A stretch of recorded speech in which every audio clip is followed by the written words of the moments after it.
లేటెస్ట్గా వచ్చా. ఏమంటాను ఇంకా నేను, నువ్వు చెప్పిన తర్వాత వినకపోతానా? అది సరే, ఏంటి ఈరోజు కాలేజీకి ఏమన్నా సెలవా? మహేష్, అవును, తొందరలో ఎగ్జామ్స్ వస్తున్నాయి, ప్రిపేర్ అవ్వాలి. ఎప్పుడు రాసే ఎగ్జామ్స్ ఫ్రెండ్స్ కాపీ చేసుకొస్తారా, అవి చూసి రాయడమే. మహేష్, అసలు మీరు కాలేజ్కి వస్తున్నారా? నువ్వు కానీ మీ ఫ్రెండ్స్ కానీ కాలేజ్కి రావడం అయితే నేను ఇంతవరకు చూడలా.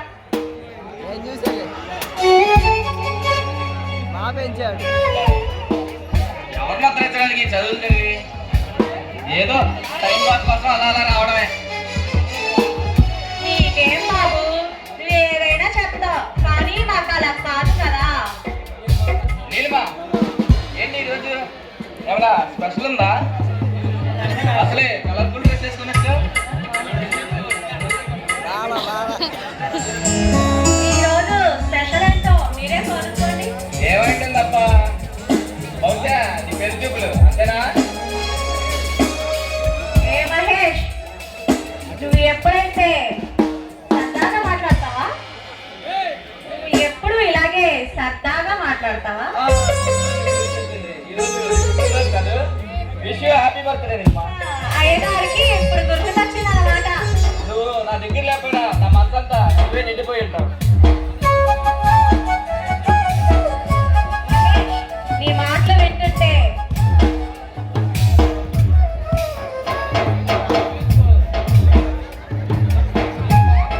నీలిమా, అన్నమి వెన్నెల చంద్రుని అందాలు కలిపి ఆ బ్రహ్మను సృష్టించాను.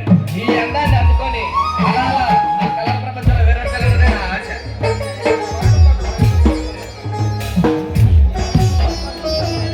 నీ మాటలు నన్ను మైమర్పిస్తున్నాయి మహేష్.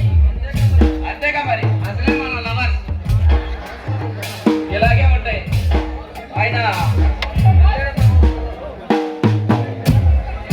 పెళ్ళైన తర్వాత పిల్లలు సంసారం ఏ చేయాలన్నా ఇప్పుడే చేయాలి. అది మన ప్రేమికులు మాత్రమే లభిస్తాయి. మళ్ళీ రాదు కదా. ఎవరైనా చూస్తారు, వదిలే. చూడండి డియర్, మన ప్రేమికులు వాళ్ళు కూడా చూసి పక్కకు వెళ్ళిపోతారు. ఎందుకంటావా, ఒకప్పుడు